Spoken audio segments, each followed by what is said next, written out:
Following 72 years of abandonment, the Ohel Yitzhak synagogue reopened today. The shul was decimated under Arab occupation following the War of Independence, and following a painstaking process meant to preserve what remained, the shul has finally been fully restored and opened to the public.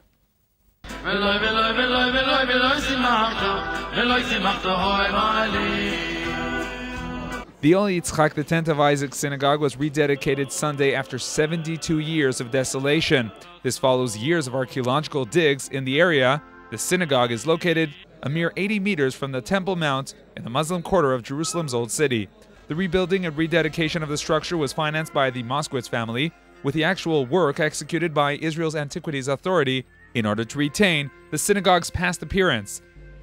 When our family was young, Irving and I spent our summers in Netanya at the Four Seasons Hotel.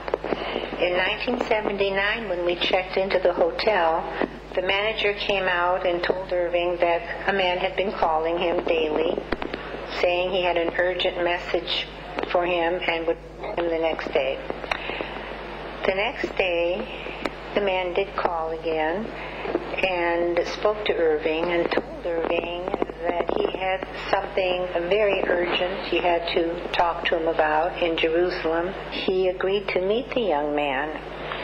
The next day, Irving took two of our sons, Baruch and Danny, to Jerusalem and met the young man at the wall. When he returned that night to Netanya, he was so excited. He said, "We have an opportunity to redeem a yeshiva and shul in the old city of Jerusalem from Arabs who moved in when the Jews were driven out, and they are now willing to sell. Who could turn down an offer like that?" The property is located between the Cotton Merchants Gate and the Heavy Chain Gate near the western wall of the temple. It was purchased by the Hungarian Jewish community in 1867 and destroyed by Jordanian shelling in 1948. When the old city was liberated in 1967, soldiers found only remains of the synagogue's three-story walls. A short film was shown regarding the synagogue and its time in Arab hands.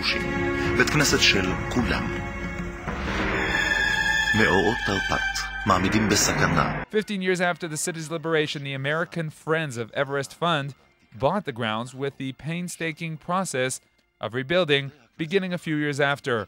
Among those who took part in the rededication was Jerusalem Mayor Uri Lipliansky, Western Wall Rabbi Shmuel Rabinovich, Migdal HaEmek Rabbi Yitzhak David Grossman, and relatives of billionaire Erwin Moskowitz. The rededication included music by Israeli singers, speeches, and the introduction of the Torah to the synagogue.